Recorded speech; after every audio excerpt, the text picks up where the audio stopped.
من الأغنام، ولن تسكت أصواتنا، ولن تقصف أقلامنا، ولن نستعبد بعد اليوم.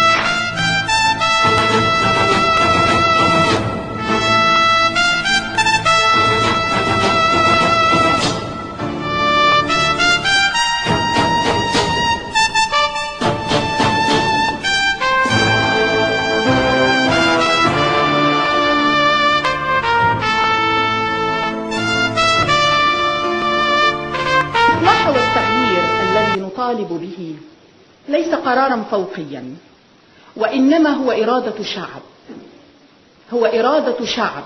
هذا الشعب المصري الذي يخلد أحيانا أو يخلد طويلا للصبر ويخلد طويلا للسكوت، حتى يظن من يشاهده أنه قد أخلد إلى الأرض وارتضى المذلة، ينهض فجأة ويلتف فجأة ويقف فجأة وقفة رجل واحد، كما رأيناه واقفا وراء القضاة في معركة استقلالهم.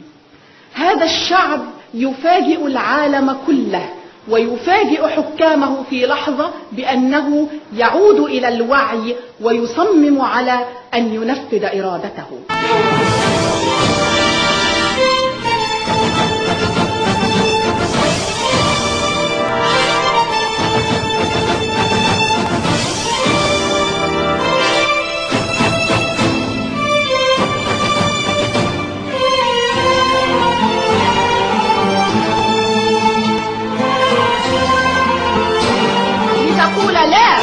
لا لكتم الأفواه ولقصف الأقلام